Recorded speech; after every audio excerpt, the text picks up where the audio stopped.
Hi guys, that's Boy here, and today I'm going to discuss about vertebrates. What are vertebrates is that vertebrates are animals that have skeletons, or you can say backbones. Yeah, all of them have backbones, all of them have skeletons. And vertebrates is a subphylum within the phylum Chordata. So what is Chordata is animals which have notochord. So vertebrates are those animals which have a true notochord, and all of the vertebrates are called euchordata. Vertebrates are further classified in many different forms, like for example, craniata, agnata, gnatostomata, pisces, tetrapoda, anemniota, and amniota. So first talk about euchordata. What is euchordata means? They are true vertebrates. Eu means true and chordata means the notochord.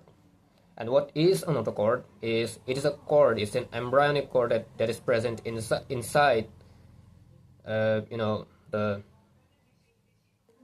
present in front of the spinal cord. Okay, so vertebrates are of 9 different classes. They are ostracodermy, cyclostomata, placodermy, conrictis,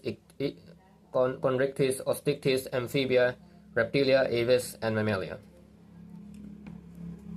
Vertebrates are also further classified into craniata. Craniata means they have true skulls, they have true heads, and they're also further classified into agnata and gnatostomata. Agnata means those which doesn't have any jaws, and gnatostomata means they have jaw-like mouth.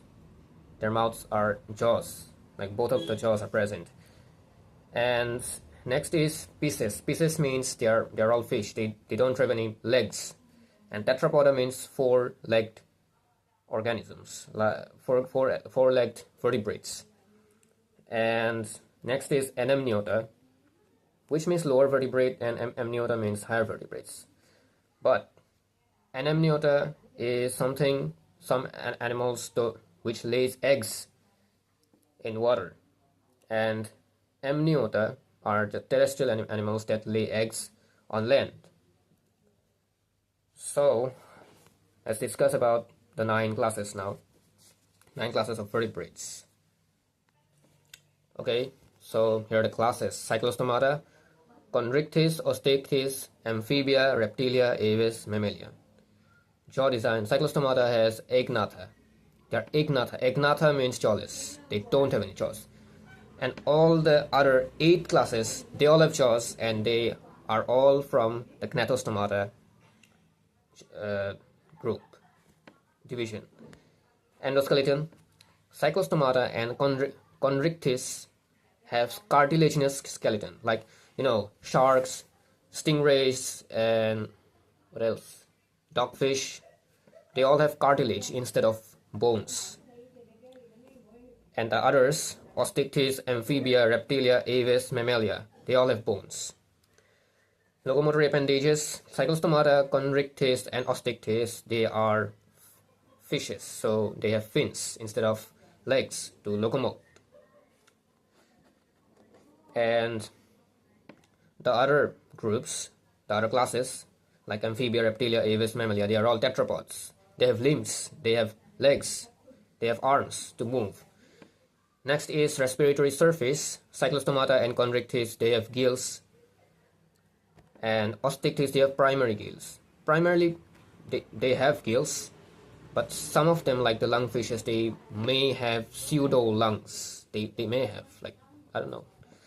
And amphibia, they have primarily lungs, but most of them also breathe through their skins. But well, we are not going through this. And other classes like reptilia, aves, and mammalia, they have true lungs. Next is extra embryonic membranes.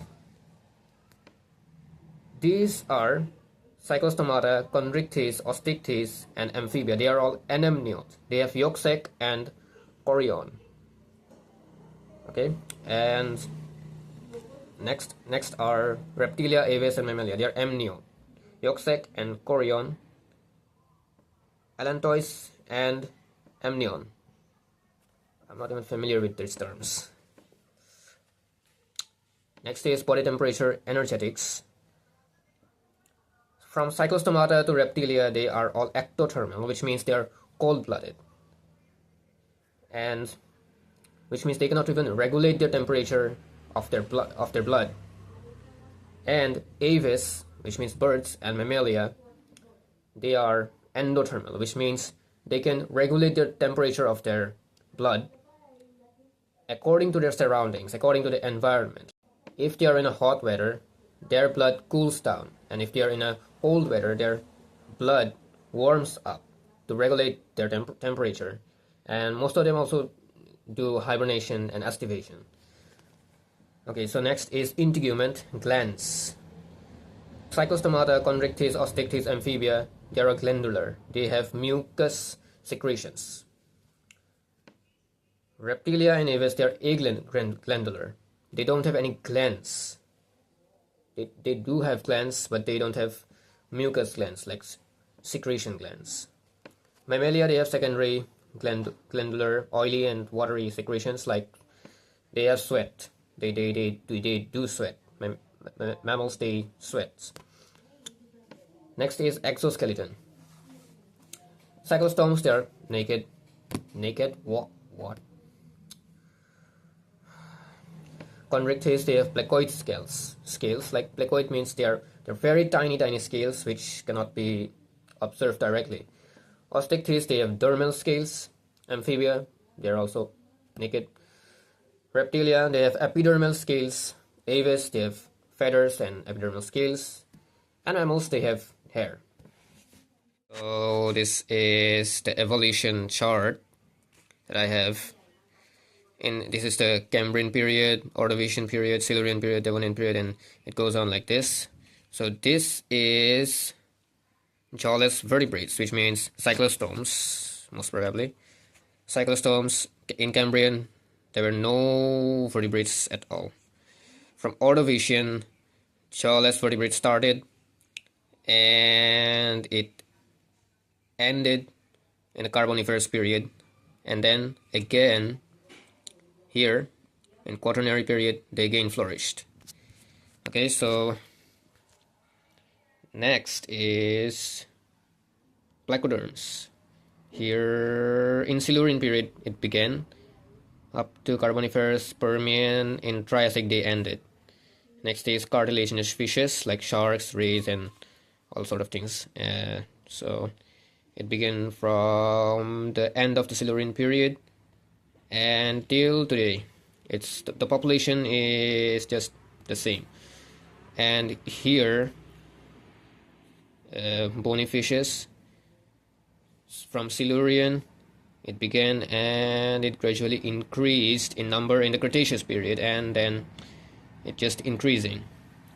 Amphibians came in Devonian period, and most of its number was in Permian and Triassic, and then its number decreased, its population decreased. Reptiles, it began in the Carboniferous, and then most of them were in this part. This is the age of dinosaurs called the Mesozoic era, and at the end of the Mesozoic era their population again decreased. And birds, they came in Jurassic period, and then it became like their population became enormous, like see here. And mammals, they also came in Jurassic period. It came and suddenly it increased, but there's a little bit population decline in mammals in the Quaternary period. And inside the Quaternary period there are some eons called Paleocene, Eocene, Oligocene, Miocene, Pliocene, Pleistocene, and Holocene. And we are living in the Holocene period right now. Sorry, epoch right now. Okay, so that's it for today. Hope you enjoyed the video. If you enjoyed, like and subscribe to my channel. Thank you very much.